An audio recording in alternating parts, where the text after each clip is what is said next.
गुरु प्रेम रोग है, गुरु प्रेम रोग है। जिसे लग गया समझ प्रभु संग योग है, जिसे लग गया समझ प्रभु संग योग है।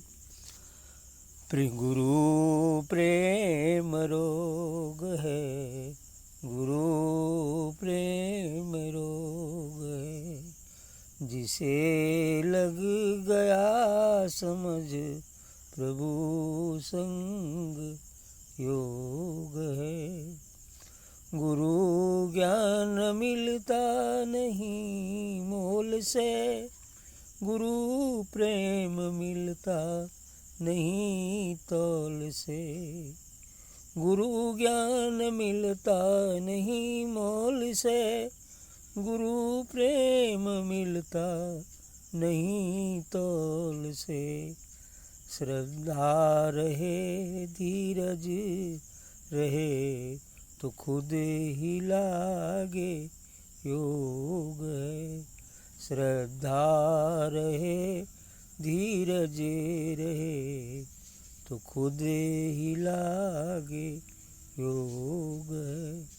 गुरु प्रेम रोग है। गुरु मिल गए मुझको हरि मिल गए, गुरु मिल गए मुझको हरि मिल गए। चमन में लगा जैसे फूल खिल गए, चमन में लगा जैसे फूल खिल गए। हर सांस में जब वो बसे तो खुद ही लागे योग है। हर श्वास में जब वे बसे तो खुद ही लागे योग है। गुरु प्रेम रोग है। मेरे सतगुरु मेरे भगवन ही तू, मेरे सतगुरु मेरे भगवन ही तू। मुझ में समाया है बन के गुरु, मुझ में समाया है बन के गुरु। तू मुझ में है मैं तुझ में हूँ, तू मुझ में है मैं तुझे में हूँ तो खुद ही लागे योग है। गुरु प्रेम रोग है। गुरु दिव्य दृष्टि जो मुझ पर पड़ी, गुरु दिव्य दृष्टि जो मुझ पर पड़ी। सुजा खोई जिंदगी हर पल हर घड़ी, सुजाक हुई जिंदगी हर पल हर घड़ी। गुरु के संग किया सत्संग, गुरु के संग किया सत्संग तो छूटे माया रोग है, तो छूटे माया रोग है। गुरु प्रेम रोग है, गुरु प्रेम रोग है। वाह, अच्छी बात है। गुरु प्रेम रोग है। गुरु शरीर नहीं, गुरु तो आत्मा का ही नाम है। गुरु आत्मा का नाम है, परमात्मा ही आदि गुरु है। और आत्मा परमात्मा तो प्रेम स्वरूप ही होते हैं। वह प्रेम, शाश्वत प्रेम, निष्काम प्रेम, दिव्य प्रेम, अलौकिक प्रेम, यह प्रेम होती जो प्रेम केवल प्रेम के लिए होता है, निस्वार्थ, निष्काम, ये प्रेम है। तो आत्मा ही प्रेम है, परमात्मा ही प्रेम है। Love is God, love is worship, love is nature, ऐसा है। तो कौन सा लव?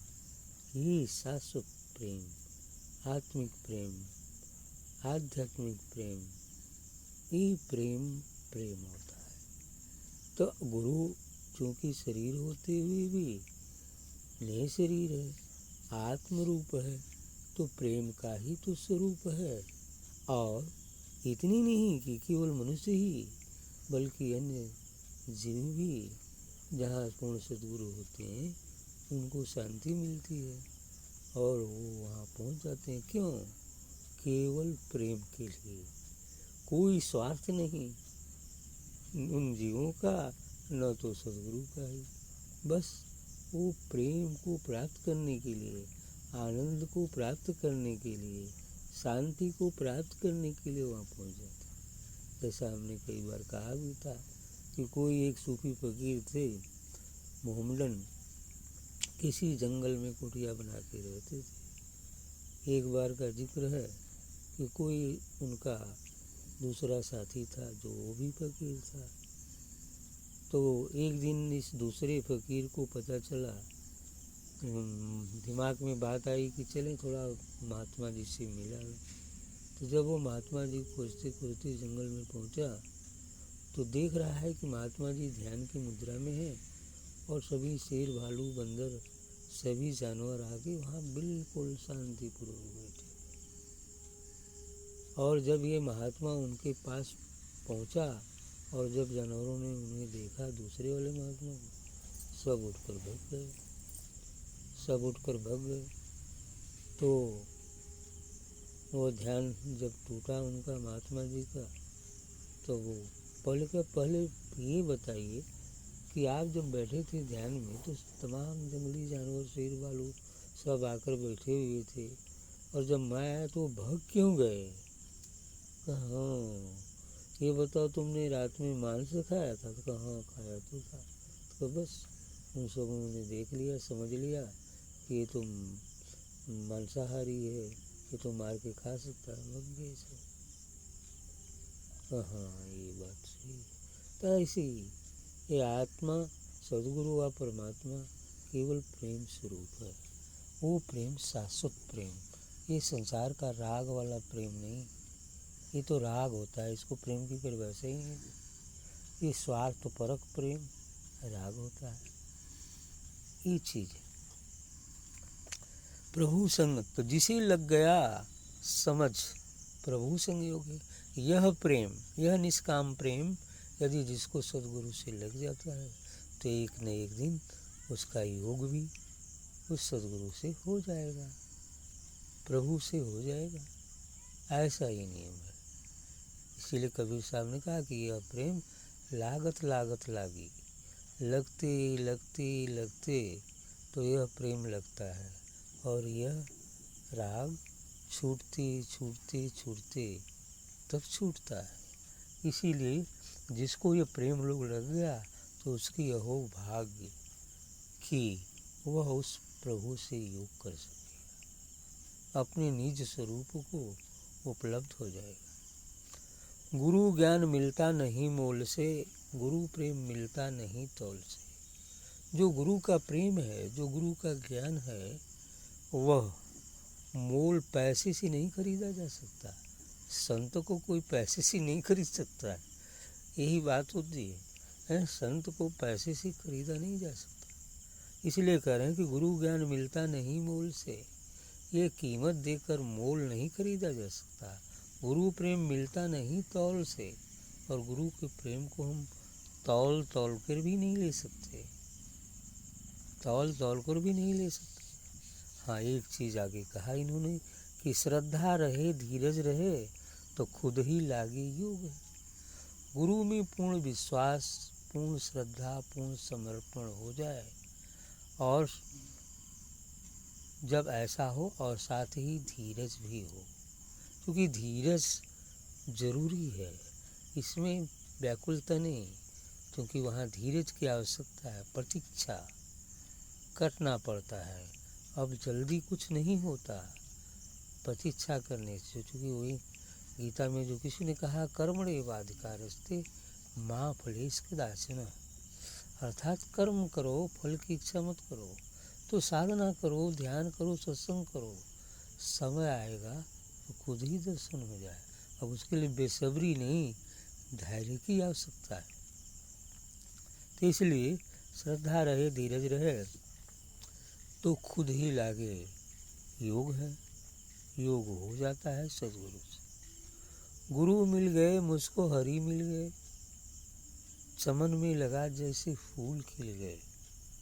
जब सच्चा सदगुरु मिल जाता है तो समझो परमात्मा ही मिल जाता है, हरि ही मिल जाता है, जो हर जगह रहता है, हरि ही मिल जाता है।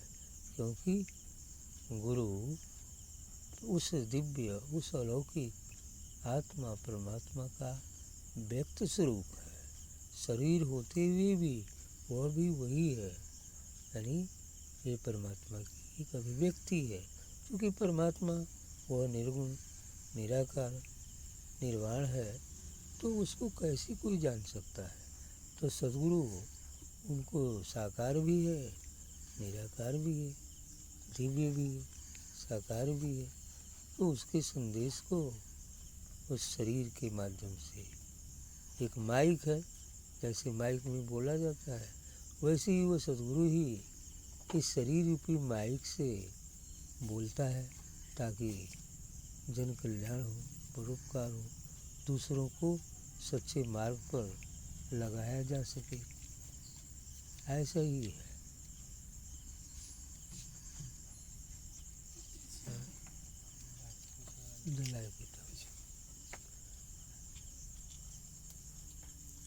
लगाया जा सके। तो गुरु मिल गए मुझको, हरि मिल गए। यदि जिनको सच्चा सदगुरु मिल गया तो समझो भगवान ही मिल गया, समझो सदगुरु ही मिल गया।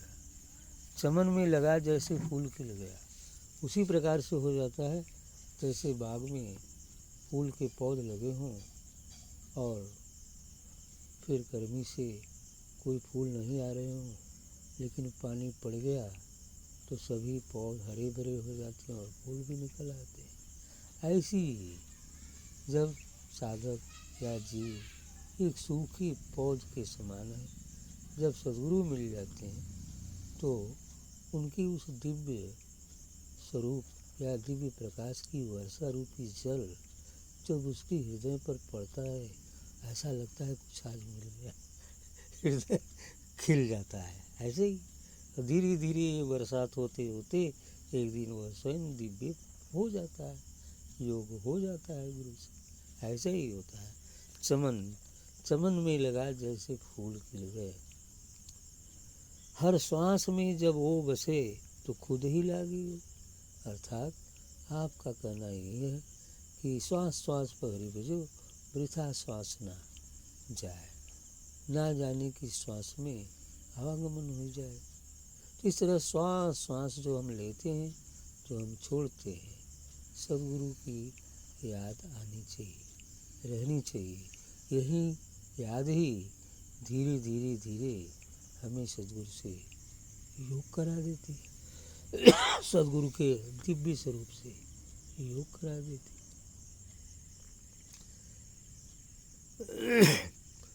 आगे कहते हैं कि हर श्वास पर जब वो बसे तो खुद ही लागे होगी। जब श्वास श्वास पर हम सद्गुरु की याद करते हैं तो एक दिन जो हो ही जाएगा। क्योंकि याद अनन्य भाव से यदि किया जाए, श्रद्धा विश्वास और धैर्य के साथ किया जाए तो योग हो जाए। वो उसी प्रकार से जैसे भृंग जो घरौंधा बनाता है मिट्टी का, उस अपने मिट्टी के कई सारे चैम्बर बनाते हैं और उसमें अन्य जीवों को, कीटाणुओं को पकड़ कर ले आकर रख देता है, और जो मर जाता है उसके भय से वो तो उसको तो खा जाता है। लेकिन कुछ एक ऐसे भी होते हैं जो याद करते रहते हैं, याद करते रहते हैं, याद करते रहते हैं कि आएगा तो खाएगा। और उसके याद करने से ही धीरे धीरे वो उसके स्वरूप को प्राप्त कर लेते हैं, यानी वो भी ब्रह्म बन जाते हैं। इसी को अध्यात्म में गुरु की तद्रूपता प्राप्त करना कहते हैं, कि जैसा गुरु है वैसा ही वह बन जाते हैं, जैसा गुरु है वैसा ही वो बन जाते हैं। चालू है, देखिए प्लको देखिए।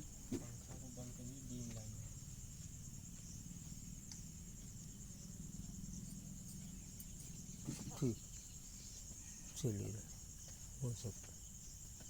तो ये तद्रूपता प्राप्त करना कहते हैं इसको आध्यात्मिक में, कि गुरु की तद्रूपता प्राप्त हो जाती है तो योग ही हो गया ना। जो गुरु है वही शिष्य है, जो शिष्य है वही गुरु है, दोनों एक ही हो जाते हैं। जो भक्त है भगवान हो जाता है, जो भगवान है वो भक्त हो जाता है। ऐसे ही तो भक्त भगवान हो जाते हैं, दोनों मिलकर एक हो जाते हैं। शरीर दो हो सकता है लेकिन ज्ञान रूप से एक ही हो जाते हैं।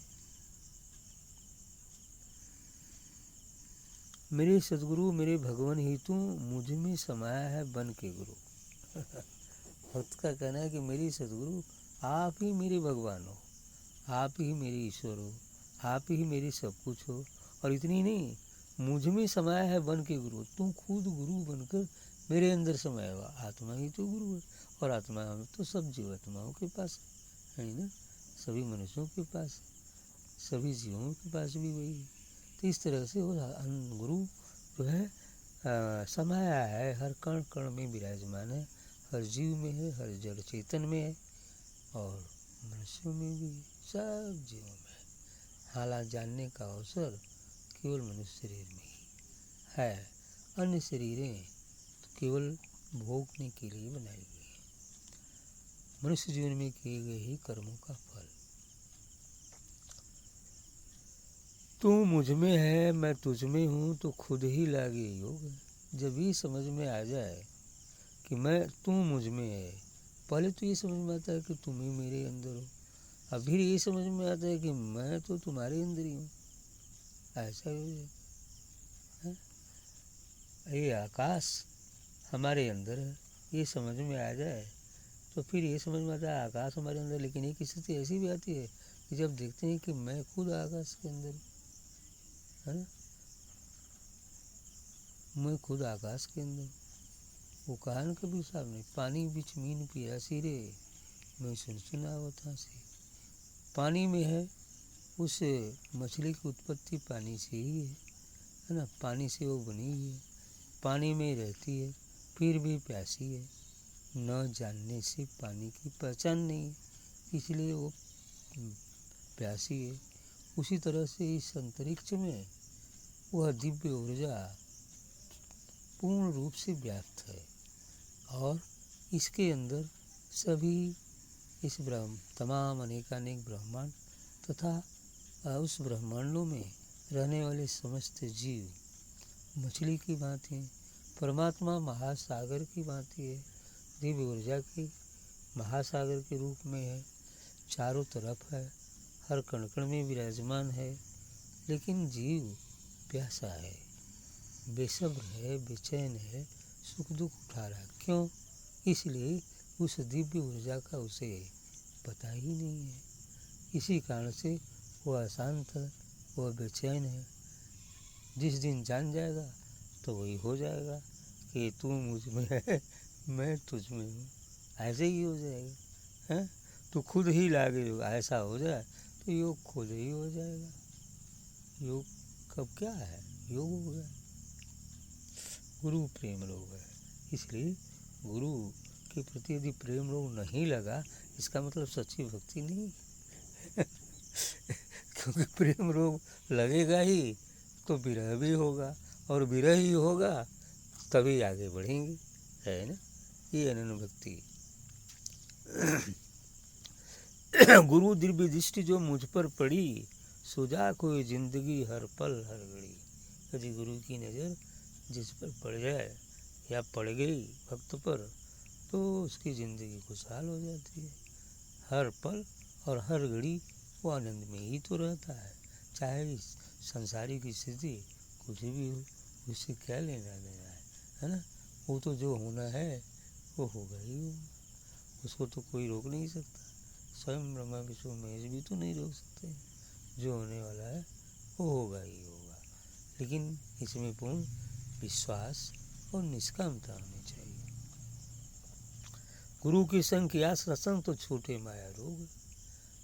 आगे बात कहा गया कि गुरु की संग यदि सत्संग हो गया, गुरु में तद्रूपता हो गई, तो सब माया के बंधन छूट जाते हैं। या यूँ कहें कि जब गुरु से ध्यान साधना सत्संग गुरु कृपा प्राप्त कर, मतलब ध्यान साधना सत्संग के माध्यम से गुरु की कृपा प्राप्त कर लेते हैं, तो धीरे धीरे करके सभी जो भव रोग हैं, काम क्रोध लोभ मोह मद मत्सर, यूँ ही छूट जाते हैं, सभी विकार मिट जाते हैं। क्योंकि विरह की अग्नि में सभी विकार जल के भस्मसात हो जाते हैं, और जब भस्मसात हो जाते हैं तो केवल शुद्ध माने पूरा हृदय हमारा शुद्ध हो जाता है, सभी विकार मिट जाते हैं, फिर हम अपने निज स्वरूपों को प्राप्त हो जाते हैं। तो जब ही विकार मिटा, पर्दा हटा, साक्षात्कार हो जाता है, बस हो गया। तो छूटे माया रोग, और माया रोग छूट जाता है गुरु कृपा से ही, फिर गुरु की तद्रूपता हो जाती है। लेकिन तब जब गुरु का प्रेम रोग लग जाए।